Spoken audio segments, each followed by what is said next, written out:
경륜왕 예상팀장 권승철입니다. 5월 13일 토요일 광명 우수급 경주 설명해 드리도록 하겠습니다. 전일 우수급 경주 상당히 좀 어렵게 흘러간 모습을 보여줬습니다. 광명 우수급 9경주 최용하고 김유승의 동반 입상으로 무려 167배라는 대박이 발생이 된 모습을 보여줬습니다. 광명 우수급 9경주 상당히 좀 아쉬웠었던 게 김광호를 한번 노려보자 드렸었습니다. 선발급에서 시속감이 상당히 좋았었기 때문에 우수에서도 그런 시속감을 발휘해 나간다면 충분히 머리 가능성이 있다 말씀을 드렸었는데 김광호가 너무나 바람이 불었습니다. 그러다 보니까 김광호의 최영, 김광호의 김동관 배당이 높게 형성이 되질 않았어요. 오히려 김광호를 활에 나갈 수 있는 최영을 중심으로 한번 노려봤었더라면 충분히 김유승과도 한번 노려볼 수 있는 상황이었었던 것 같은데 김광호를 너무나 좀 세게 보다 보니까 배당도 좀 발생되지 않았었고 결국 이변으로 이어진 모습을 보여줬습니다. 11경주도 그렇습니다. 송현이하고 노태경이 들어오다 보니까 90배라는 이변이 발생이 된 모습을 보여줬습니다. 전일 상당히 좀 어수선하게 흘러간 모습을 보여줬었는데 전일과 흡사하게 금일도 편성이 짜여졌습니다. 물론 매경주 인정받을 수 있는 선수는 있는 것 같습니다. 하지만 팝과 비팝의 맞대결 양상으로 경주가 편성이 되어 있고 이차권 선수 득점 높은 선수 한 명만 결승하다 보니까 우승 향한 승부욕이 좀 과하게 발생될 가능성도 상당히 높을 것 같아요. 전일처럼 금일도 우수급 경주는 상당히 좀 어렵게 흘러갈 가능성이 매우 높은 하루다. 분명 맞대결 양상 경주도 상당히 많기 때문에 다소 좀 신중함이 요구된다는 점 말씀드리고 싶습니다. 그럼 우수급 지정을 할 때 컨디션 좋았었던 선수들 인터벌 내용에 대해서 간략하게 말씀드리도록 하겠습니다. 컨디션 좋았었던 선수들 꼽자면 공민우, 김민수, 박유나, 윤승규, 장경동 선수가 몸 상태가 상당히 좋았습니다. 공민우, 김민수, 박윤하, 윤승규, 장경동 선수의 몸 상태가 매우 좋았다 말씀드릴 수가 있겠는데요. 인터벌 내용 살펴본다면 첫 번째로 공민우, 윤진철, 최영, 김유승, 이창용, 진성균 선수가 함께 호흡을 맞춰 나갔습니다. 공민우가 가장 시속을 이끌어 나갔었는데 시속감이 상당히 좋았습니다. 후미권에서 막게 만족하는 모습을 보여줬습니다. 두 번째로 김옥철, 배준호, 김민수, 문인재 선수가 함께 호흡을 맞춰 나갔습니다. 김옥철의 선행을 김민수가 3, 4코너 젖히기로 대열을 넘어서면서 가장 먼저 결승선 통과하는 모습을 보여줬었고 대열을 이끌어 나갔었던 김옥철은 2차권 진입한 모습을 보여줬습니다. 세 번째로 박윤하, 유성철, 장우준 선수가 함께 호흡을 맞춰 나갔습니다. 박윤하가 끝까지 선두를 지켜내면서 가장 먼저 결승선 통과하는 모습을 보여줬었고 유성철하고 장우준은 맞게 집중한 모습을 보여줬습니다.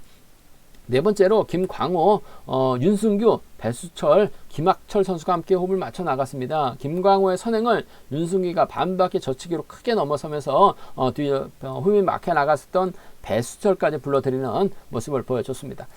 다섯 번째로 장지웅, 장경동, 김승현 선수가 함께 호흡을 맞춰 나갔습니다. 장지웅의 선행을 장경동이 반바퀴 젖히기로 대열을 넘어서면서 가장 먼저 결승선 통과를 했었고 장경동을 밀착 막혀 나갔었던 김승현이 장지웅까지 넘어서면서 훈련을 마무리 짓는 모습을 보여줬습니다. 이 밖에 인터벌로는 김지훈, 안효은, 박진우가 호흡을 맞춰 나갔습니다. 손진철하고 전장윤이 호흡을 맞춰 나갔고요. 이서혁, 조성윤, 강병성, 공태욱, 김현, 김재훈, 김홍기 선수가 함께 호흡을 맞춰 나가는 모습을 보여줬습니다. 그럼 광명 우수급 6경주부터 한 경주씩 한번 살펴보도록 하겠습니다. 광명 우수급 6경주입니다. 이번 편성 유성철의 전일 직선에서 취입이 나오는 듯 했습니다만 김홍희를 넘어서지 못한 모습을 보여줬습니다. 너무나 좀 안일한 경주 연팔전 나가는지 모르겠습니다만 너무나 뒤늦게 나왔었던 유성철 전반적으로 몸 상태는 나빠 보이지 않았었던 유성철 과연 금일 손진 최혜영과 호흡을 맞춰 나갈 수 있느냐 엄지영 권성호와 호흡을 맞춰 나가면서 파업 라인을 완벽하게 챙겨줄 수 있느냐가 관심사라는 점 말씀드릴 수가 있겠고 김옥철도 전혀 몸 상태가 나빠 보이진 않았어요. 손진철과 호흡 맞춰 나갔고 배준호와 연합 펼쳐 나가게 된다면 오히려 유성철이 고전할 수도 있기 때문에 다소 좀 신중함이 요구가 된다 말씀드리고 싶은데, 뭐 김옥철하고 배준호가 수성팀에서 함께 훈련하고 있는 선후배들이긴 합니다. 하지만 뭐 배준호가 마크도 어중간하고 뭐 서정도 어중간하다는 점, 뭐 유성철을 상대로 배준호가 버텨내기도 버겁게 했다는 점에서 수성팀 협공보다는 김옥철도 실리 챙겨 나가려고 할 가능성이 높다 말씀드리고 싶은데, 뭐 전반적으로 뭐 김옥철도 힘을 써야 되고 유성철도 힘을 써야 되는 상황이란 점, 결승 가기 위해서는 아무래도 유성철이 엄정을 활용해 나가면서 먼저 좀 힘을 쓰려고 할 가능성이 상당히 높을 것 같습니다. 최영이 막혀 나가게 된다면 김옥철이 타이밍을 잡아 나가긴 버거울 것 같습니다. 뭐 김옥철이 먼저 서두르긴 또 쉽지만 않은 상황이라는 점에서 유성철이 가게 된다면 최영과 호흡을 맞춰 나가면서 김옥철 견제 나설 가능성 상당히 높을 것 같습니다. 그 점 때문에 파업 선수들이죠. 인근 지역에서 훈련하고 있는 두 선수, 뭐 최영도 전일 직선에서 추입 승부 펼쳐 나가면서 확실하게 자신감을 얻는 모습을 보여줬어요. 뭐 유성철이 젖히고 최영이 밀착 막혀 나간다면 김옥철이 넘어서긴 버거울 것 같습니다. 7번과 2번의 동반 입상, 파업 선수들의 협공 가능성, 이번 편성 우선에 봐달라는 말씀 전해드릴 수가 있겠는데, 유성철이 세게 나가게 된다면 최영도 직선에서 차가 나올 수 있는 상황인 것 같아요. 그 점 때문에 복승까지 함께 생각하는 전략이 안정감 있을 것 같습니다. 복승 중심까지 함께 생각해 봐야 된다 말씀드릴 수가 있겠고, 외선에서 김옥철이 날라오게 된다면 뭐 7번과 1번의 동반 입상도 7번과 1번의 동반 입상도 충분히 노려볼 수 있기 때문에 함께 가져가보자 말씀드리고 싶은데, 결승 가야 되기 때문에 뭐 전일은 좀 너무나 기다렸어요. 하지만 금일은 먼저 서두르거나 저쪽이 타임 잡아 나가게 된다면 뭐 김옥철과 타협점을 찾아 나갈 이유는 없을 것 같아요. 7번과 2번 쪽 우선하시되 복승 중심 7번하고 1번 차선으로 가져가 볼 수 있다 말씀드릴 수가 있겠고, 오히려 반대로 배준호가 때려주고 김옥철, 손진철이 막혀 나가게 된다면 유성철이 넘어서지 못하면서 고전할 가능성도 상당히 높을 것 같습니다. 그 점 때문에 김옥철이 가게 된다면 손진철이 쫓아가는 가능성 배제할 수 없는 것 같아요. 1번하고 3번의 동반 입상, 1번하고 3번 동반 입상 가능한 상황이다 말씀드릴 수가 있겠고, 최영이 외선에서 날라오게 된다면 뭐 1번과 2번의 동반 입상으로도 충분히 맞대결 시 공략해 볼 수 있는 상황이라는 점에서 이번 편성 1-3하고 1-2입니다. 1-3하고 1-2 견주권 정도는 충분히 유성철이 빠지면 배당이 나올 수 있는 상황이기 때문에 1-3과 1-2는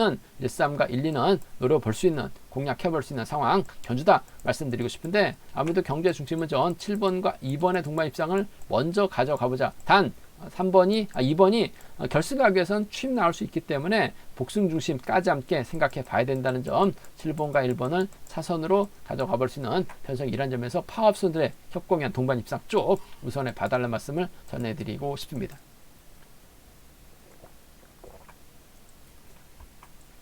광명 우스컵 7경주입니다. 전일 김동관이 과감하게 주드록을 발휘해 나갔습니다. 하지만 희속 자체가 나오질 않았어요. 결국 죽쓰면서 고전을 면치 못했었던 김동관, 과연 제기랑 발에 나갈 수 있느냐가 관심사는 좀 말씀드리고 싶은데, 뭐 전반적으로 쉽지만 않은 것 같습니다. 아무래도 연대 세력이라고 한다면 강병석이 있고 공태욱이 있는 상황인 것 같은데, 뭐 김동관도 전일은 과감한 선행력까지 발에 나갔어요. 하지만 버텨내지 못했었죠. 금일 때렸다간 고전할 수밖에 없는 상황인 것 같습니다. 그 점 때문에 김동관은 어떻게 해서든지 저측의 타이밍 잡아 나갈 가능성이 높다 말씀드리고 싶은데, 문제는 박윤아가 주드록 발에 나가고 박진우가 막혀 나가고 여기에 김지훈하고 김재훈이 후미권 막혀 나가게 된다면 김동관이 힘든 경주가 될 수 있기 때문에 다소 좀 신중함이 요구가 된다 말씀드리고 싶은데, 전일 박진우 뭐 쫓아가지 못한 모습을 보여줬어요. 아무래도 김동관 입장에서는 박윤아를 타겟으로 할 가능성이 상당히 높을 것 같습니다. 빼앗아야 되는 상황인 것 같아요. 박윤아가 힘을 쓰고 김동관이 빼앗고 취입해 나가게 된다면 4번과 1번의 동반 입상으로 뭐 전략적인 연합으로 마무리될 수 있는 상황이기 때문에 4번과 1번의 동반 입상 쪽을 4번하고 1번, 4번과 1번의 동반 입상 쪽을 경제 중심 가져가보자 말씀드릴 수가 있겠고, 공태구하고 강병석 둘 중에 한 명 김동관이 챙겨줄 수 있는 상황이다 말씀드리고 싶은데, 강병석이 발주대 위치가 좋기 때문에 김동관 앞으로 자리 잡고 끌어내서 받아가거나 때리면 뭐 강병석 무덤 파는 꼴밖에 안 되기 때문에 김동관의 뒤를 물고 가게 된다면 잘만 하면 비파업 라인이죠. 4번과 2번의 동반 입상도 충분히 노려볼 수 있는 상황이다 말씀드리고 싶습니다. 4번과 1번의 동반 입상, 4번과 2번의 동반 입상 두 차권 중에서는 4번과 1번 동반 입상 쪽을 4번하고 1번 동반 입상 쪽을 경제 중심을 한번 가져가 보자는 점 기대해 보자 말씀드리면서 4번, 2번 차선 가져가 볼 수 있는 상황이란 점 말씀드릴 수가 있겠고, 반대로 앞선에서 비파업 선수들이 자리 잡게 된다면 깝깝합니다. 치고 나가는 선수 끊어먹기 나서야 되는 상황인 것 같은데 끊어먹기 나서기도 쉽지만 않은 상황인 것 같습니다. 박윤화가 전일 때려서 고전했습니다만 금일은 박진우 달고 시원스럽게 경기 펼쳐 나가게 된다면 1번과 3번의 동반 입상으로도 1번과 3번의 동반 입상으로도 마무리가 될 수 있는 상황이다 말씀드릴 수가 있겠고, 1번하고 5번이죠. 김지훈 정도는 충분히 노려볼 수 있는 것 같아요. 1번하고 5번 정도는 충분히 가능한 상황이기 때문에 1번하고 3번입니다. 1번하고 5번이요. 1번하고 3번, 1번하고 5번은 충분히 노려볼 수 있는 상황이기 때문에 김동관 빠지면 1, 3하고 2로까지는 기대해 볼 수 있는, 공략해 볼 수 있는 상황 견주라는 점 말씀드리면서, 기본적인 전략은 그래도 빠른 견주가 아니기 때문에 전일은 때렸다가 죽었기 때문에 금일은 빼앗는데 주력할 가능성 상당히 높을 것 같습니다. 김동관도 머리 쳐야지 결승할 수 있는 상황인 것 같아요. 4번하고 1번의 전략적인 연합, 강병석 4번과 2번 한 명을 챙겨준다면 강병석과 호흡 가능성 기대해 볼 수 있기 때문에 4번과 2번 차선을 한번 공략해 보고 싶다 말씀드리고 싶습니다. 광명수급 8경주입니다. 김민수가 전일 시원스럽게 선행력을 발휘해 나갔어요. 하지만 종속이 많이 떨어지다 보니까 2착도 아닌 2착 착순과 진입에 아쉬움을 남기는 모습을 보여줬어요. 간신히 동시차 일고 나갔었던 김민수, 금일만큼은 아무래도 결승 가야 되기 때문에 반드시 우승이 필요한 상황이다 말씀드리고 싶은데, 김민수가 호흡 맞춰 나갈 수 있는 수는 장인석하고 김근영이 있어요. 반면 배수철 입장에서는 장경동, 김유승, 박성근과 호흡을 맞춰 나가려고 할 가능성이 상당히 높죠. 4대3 맞대결 양상 경주다 말씀드리고 싶은데, 김유승 전일 마크 되니까 직선 따라 나선데 2차권까지 진입한 모습을 보여줬었고, 장경동도 직선에서 차가 나오는 모습을 보여줬어요. 배수철도 컨디션 몸 상태 나쁘지 않았었던 상황이란 점. 김민수도 아무래도 우승을 차지해 나가야지만 결승 갈 수 있는 상황이기 때문에 이번 편성에서만큼은 장인석을 활용해 나가고 김민수가 김근영과 호흡을 맞춰 나가게 된다면 배수철이 선행 타이밍 잡아 나가기는 쉽지만 않은 상황인 것 같습니다. 장인석이 전일 팀 후배가 챙겨줬는데도 후미 견제 실패하면서 아쉬움을 남겼었던 장인석, 금일은 좀 서둘러야 된다는 점. 서두르게 된다면 4번의 뒷자리는 7번 김근영이 막혀 나갈 가능성이 상당히 높죠. 오히려 김근영이 때리고 김민수가 몰고 가는 작전도 가능할 것 같아요. 그 점 때문에 좀 비파업 라인입니다. 4번하고 7번의 동반 입장 쪽에 4번하고 7번 동반 입장 쪽은 경제 중심으로 우선으로 가져가보자는 점 기대해보자 말씀드릴 수가 있겠고, 배수철이 외선에서 날라오게 된다면 4번과 1번의 동반 입상 정도는 4번하고 1번 동반 입상 정도는 충분히 가능한 편성 견주다 말씀드리고 싶습니다. 47하고 4일입니다. 47하고 4일 견주가 두 차권 4번과 7번은 좀 비파업 라인 쪽에 아무래도 우선에 받아낼 말씀 전해드릴 수가 있겠고, 반대죠. 이번 편서 김민수가 전일 때렸는데 시속이 나오지 못한 모습을 보여줬어요. 배수철도 기복이 심한 모습을 보여주고 있긴 합니다만, 자꾸 때렸을 때는 시속감이 좋을 때는 11초 때 초중반 시속이 나옵니다. 장경동도 알고 쏘면 돼요. 1번하고 3번 동반 입상, 김유승 전일 마크되니까 잘 쫓아 나서는 모습을 보여줬어요. 1번하고 5번의 동반 입상, 파업 라인 노려봐야죠. 1, 3이나 1호입니다. 1, 3이나 1호 양분해서 함께 공략해 볼 수 있는 상황이란 점에서 1, 3과 1호 견주권, 1, 3과 1호 함께 공략해 보고 싶은 편성 견주다 말씀드리고 싶은데, 전개적으로 4번이 1번하고 3번 노골적으로 챙겨 나갈 이유는 없을 것 같아요. 7번하고 협공 쪽에 먼저 가져가보자. 외선에서 반격 나설 수 있는 1번 배수철 힘으로 버텨낼 수도 있기 때문에 함께 공략해보고 싶은 편성이다 말씀드리고 싶은데, 4번하고 1번을 양분해서 한번 노려봐야 된다 말씀드리고 싶습니다.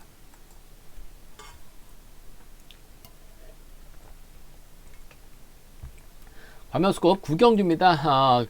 장우준이 시속감적인 면에서는 앞서 나가고 있습니다. 윤승기와 호흡을 맞춰 나갈 수 있고, 홍영기 여기에 이창용과 연합은 펼쳐 나갈 수 있는 것 같습니다. 하지만 김홍일 전일 힘으로 버텨내는 모습을 보여줬어요. 여기에 노태경하고 김홍기가 연합 펼쳐 나가게 된다면 오히려 장우준이 힘든 경주가 될 수 있기 때문에 다소 좀 신중한 전략 필요하다 말씀드리고 싶은데, 장우준 입장에서는 아무래도 이번 윤승기를 적극적으로 윤승기가 좀 타협점을 찾아 나갈 가능성이 상당히 높을 것 같습니다. 윤승기도 컨디션이나 몸 상태가 나빠 보이지 않은 상황이기 때문에 좋은 자리 잡아놓고 때리지만 않는다면 아무래도 장우준 입장에서는 이번 패선 저측에 타이밍 잡아 나갈 수밖에 없는 상황이라는 점에서 장우준과 윤승규의 전략적인 연합이에요. 6번하고 2번, 6번하고 2번의 동반 입장 쪽을 한번 경제 중심으로 가져가보자 말씀드리고 싶습니다. 전일은 좀 아쉬움을 남겼었던 윤승규, 금일은 장우준의 뒤만 노릴 가능성이 상당히 높을 것 같습니다. 노린다면 쫓아 나설 수 있는 상황이기 때문에 6번과 2번 동반 입장 쪽을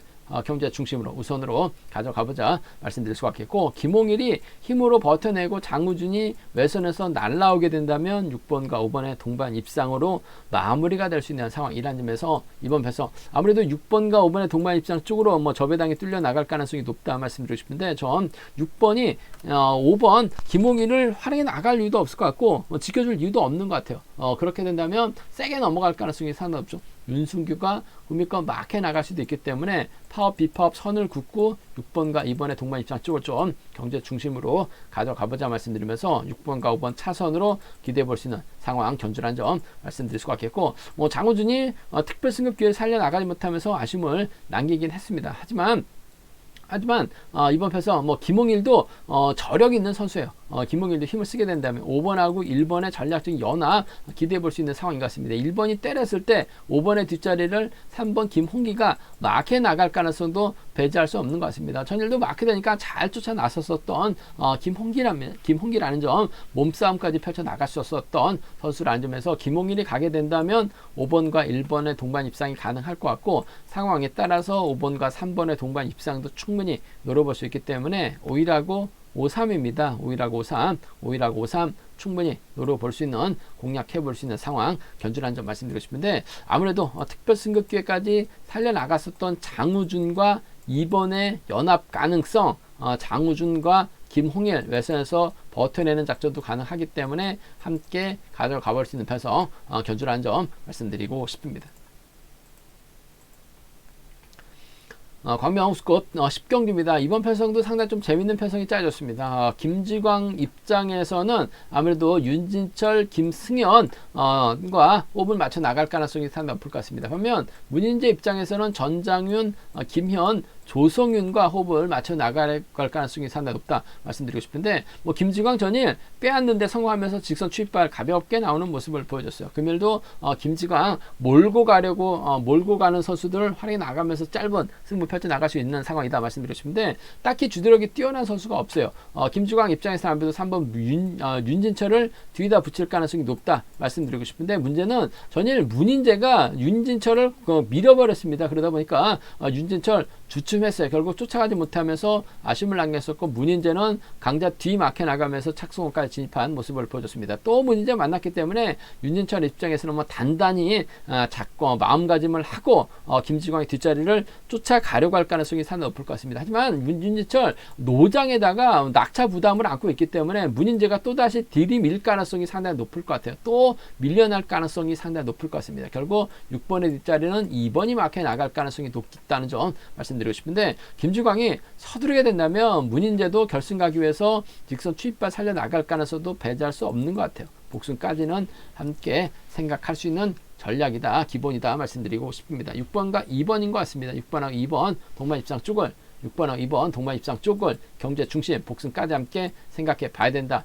말씀드릴 수가 있겠고, 금일만큼은 윤진철이 확실하게 마크를 지켜내는 김지광이 문인재를 뒤에다 두는 게 아니라 앞에다 두고 경준전 펼쳐 나가면서 저측이 타임이 잡아 나가게 된다면 윤진철이 마크를 지켜낼 수 있는 상황인 것 같아요. 그 점 때문에 6번하고 3번의 동반 입상 정도는 함께 파업 라인 함께 가져가 볼 수 있는, 공략해 볼 수 있는 패성 견주다 말씀드리고 싶은데, 이래저래 문인재는 김지광의 뒤만 노릴 가능성이 상당히 높다는 점에서 6번과 2번 쪽 우선 하시는 전략 필요하다. 6번과 3번 차선으로 가져가 볼 수 있는 패성 견주라는 점 말씀드릴 수가 있겠고, 직전에 차에서 연타 출전하고 있는 김지광 오랜만에 출전했음에도 불구하고 타점부터 때려서 아무래도 11초 때 중반 시속으로 우승까지 찾아 나갔었던 김지광입니다. 하지만 이번 패성 김지광 앞선에서 땡겨줄 만한 선수가 없기 때문에 오히려 문인재가 김지광을 활용해 나가게 된다면 문인재 머리 가능하죠. 문인재가 가면 조성윤과 협공이 가능할 것 같습니다. 문인재가 가면 전장윤과 호흡 가능성 가능하기 때문에 비파업 라인입니다. 27하고 24예요. 27하고 24는 충분히 문인재가 비파업 승들과 호흡 맞춰 나갈 수 있기 때문에 27, 24 노림수로 가져가보자 말씀드릴 수가 있겠고, 기본적인 전략이라고 한다면 아무래도 김지광의 뒷자리를 빼앗을 수 있는 문인재 쪽에 우선 하시되 김지광의 뒷자리를 윤희철이 쫓아 나설 수 있는 상황이다 말씀드리고 싶은데, 긴 거리 나서게 된다면 김지광은 95점대죠. 잘만 하면 2착해도 결승 갈 수 있어요. 하지만 문인재는 2착하면 결승 못 갑니다. 취입까지 노려볼 수 있는 상황 견주라는 점, 그 점 때문에 복승까지 함께 생각해 보는 전략이 필요하다 말씀드리고 싶습니다. 가면 우스컵 11경주입니다. 이번 편성 파업 선수들끼리 경합 펼쳐 나가고 있기 때문에 공민호가 유리한 입장에서 견주 펼쳐 나갈 가능성이 상당히 높을 것 같습니다. 전일 송현이 대단했습니다. 김민수를 쫓아가면서 직선 여유있게 취입까지 나서는 모습을 보여줬어요. 그만큼 준비가 잘 된 송현이라는 점에서 공민호 입장에서는 친구 송현이를 적극 활용해 나갈 가능성이 상당히 높을 것 같습니다. 결국 공민의 뒷자리를 누가 막혀 나갈 것이냐가 관심사라는 점 말씀드리고 싶은데, 안효은이 밀착 막혀 나갈 가능성이 상당히 높을 것 같습니다. 7번이 힘을 쓰고 3번이 막혀 나가고 1번이 쫓아가는 경주가 될 가능성이 상당히 높죠. 그렇다고 7번이 타정부터 때리기보다는 5번은 김학철의 선행을 활용해 나가면서 반바퀴 타이밍 잡아 나갈 가능성이 상당히 높을 것 같아요. 공민우가 송현이를 몰고 가면서 직선 취입발 살려 나갈 가능성이 상당히 높죠. 공민우도 점수가 아주 높은 상황은 아닙니다. 반드시 취입이 나와야 되는 상황인 것 같아요. 전일처럼 자신감을 얻을 수 있는 송현이가 김학철 활용해 나간다면 3번도 편안하게 송현이를 크게 넘어서지 못할 가능성이 상당히 높죠. 그 점 때문에 3번하고 7번 80년 동갑내기 친구들의 협공 가능성 쪽에 이번 편성 우선에 봐달라는 말씀을 전해드리고 싶습니다. 3번과 7번 쪽에 3번, 7번 주력 승부로 적극 공략해 봐야 된다는 점 말씀드릴 수가 있겠고, 노련한 안효원이 3번의 뒤를 물고 가게 된다면 쫓아 나설 가능성 배제할 수 없는 것 같아요. 3번과 1번 정도는 3번하고 1번 정도는 차선으로 가져가 볼 수 있는 편성이라는 점에서 37과 31입니다. 37과 31 두 차권 3번과 7번 쪽에 3번과 7번 쪽에 우선에 봐달라는 말씀 전해드릴 수가 있겠고, 전일 김광호 선발급 시속이 상당히 좋았어요. 우수급 첫 출전이었었죠. 파업 선수들도 상당히 많았었기 때문에 이번 김광호의 선전 한번 공략해 보자 말씀드렸었는데, 김광호가 너무나 바람이 불었습니다. 그러다 보니까 김광호 솔직히 노려도 배당이 크게 형성이 되지 않은 모습을 보여줬어요. 전일은 나름 선전 펼쳐 나갔었는데, 금일은 송현이가 있고 공민우가 있고 안효은이 있기 때문에 아무래도 김광호 전일보다는 좋은 배당 형성될 가능성이 상당히 높죠. 전일 확실하게 어느 정도 자신감을 찾아섰던 김광호가 주도권을 잡아 나갑니다. 그렇게 된다면 송현이가 넘어서지 못할 가능성도 배제할 수는 없는 것 같아요. 김광호의 뒷자리를 장중이 막혀 나가게 된다면 아무래도 4번과 2번의 동반 입상 충분히 가능한 상황인 것 같습니다. 창원 상남팀 선수들의 협공 가능성이죠. 4번과 2번의 동반 입상이라든지 4번이 가면 안효은이라든지 4번이 가면 공민우까지는 이번 편성 충분히 노려볼 수 있는 상황인 것 같습니다. 전일보다는 아무래도 배당이 높게 형성될 수밖에 없어요. 송현이, 공민우, 안효은 쪽으로 공민우 쪽으로 배당이 뚫려 나가고 있는 상황이기 때문에 김광호가 내선 잡고 힘을 썼을 때 진성균 마크라든지 장중이 후면권 막혀 나간다면 송현이가 넘어서지 못하면서 무너질 수 있는 상황이기 때문에 이번 편성 4번, 2번이라든지 4번하고 1번, 여기에 4번, 3번까지는 살짝 한번 노려볼 수 있는 편성의 견주다 말씀드리고 싶은데, 아무래도 경제 중심은 3번과 7번의 동반 입상이 우선이 되야 될 것 같습니다. 3번과 1번 수도권 협공위한 동반 입상 차선으로 가져가보자 말씀드리고 싶습니다. 제가 준비한 우수급은 여기까지입니다. 본장과 지점에서 경륜항 책 구입하시고 설명 참조하신다면 적중하는 데 많은 도움이 되실 것 같습니다. 또 저희 설명이 도움이 되셨다면 구독과 좋아요, 알람 설정까지 꼭 부탁드리겠습니다.